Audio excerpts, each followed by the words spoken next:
What up, internet? I am back. Biggie Tele ain't got me yet. I am Lesedi, but y'all, and only y'all, can call me the Tokenut. I'm out here in Johannesburg, South Africa. Joburg represent. Joe Z. Joe busy, stay busy. I mean, I ain't busy right now, obviously, because of coronavirus. Jay sick. Joe Hazardisburg. We keep a gangster. This week, we are getting serious, like for really reals. COVID-19 continues to wreak havoc across the world. It has been heartbreaking to see the rising death count and infection rate, but we got to be asking ourselves the question, what up with coronavirus in the so-called developing world? I mean, it just hasn't taken hold in places like India, South America, and the whole of Africa. It's just the rife conditions, widespread poverty, just conditions in which people cannot socially distance, yet it just isn't causing widespread death and hospitalizations like it is in the US and Europe, which leads to the question, is lockdown still needed, and is lockdown feasible at all for these poorer countries?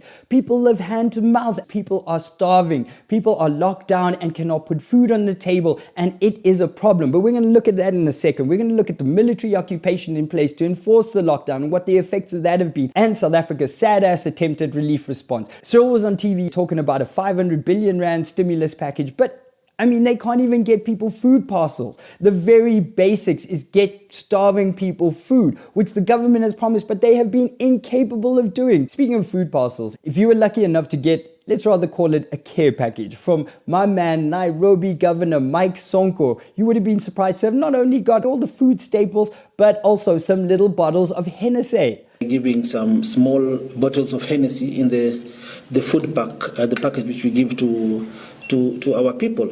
I think from the research which has been conducted by the World Health Organization and various health organizations, it has been revealed that alcohol plays a very major role in killing the coronavirus or any sort of virus. My man Mike Sonko out there sending out Hennessy to the people, for the people, trying to win votes. Now, who was quick to come out and set the record straight? Consumption of alcohol does not prevent coronavirus. You got that, people? Consumption of alcohol does not prevent coronavirus. But my man Mike Sonko ain't even trying to hear all that noise. He still further defended that decision by calling it throat sanitizer. Yeah, sanitize your throat. Stay sanitized. Wash your hands for 20 seconds. Stay sanitized. Stay sanitized. Stay sanitized.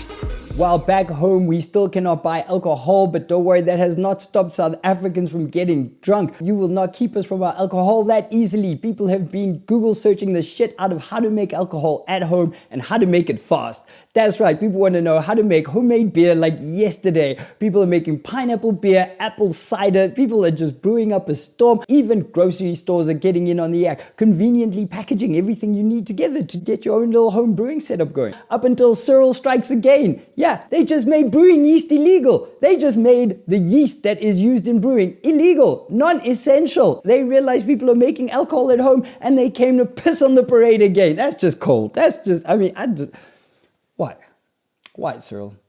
Why you gonna be like this? And people just trying to make some booze at home? I mean, now you can't even let them make some booze at home? That's just cold-hearted. South African lockdown has just been a mess. What has the world come to? We got DA in court right now fighting for our right to buy ready-cooked chicken. Because for some reason, grocery stores that are already open selling pre-cooked food is now considered non-essential. It makes no sense. The justification is to prevent people from spending unnecessary time in the shops. What about all our essential workers, security guards, medical staff that need to be able to just pick up something ready cooked to eat for lunch? I mean, it's preposterous. It is just so counterproductive, but whatever, mate. Just figure your shit out. Hope the DA win. It's probably the only time I'm ever going to say that sentence. Fight for our right to fucking buy a ready cooked chicken. Meanwhile, there has been a corona sex scandal in Uganda. Some people that contracted COVID and have been quarantined, they've been sneaking off to other hotel rooms. Their Minister of Health, Diana Advine, was on radio the other day and said Ugandans are not serious. Some people who are in quarantine have even begun having affairs. This is too dangerous and it will distract our efforts, she said. I mean, really? Is it dangerous? How is it dangerous? I mean, there's the question of, is reinfection possible? That's still up in the air.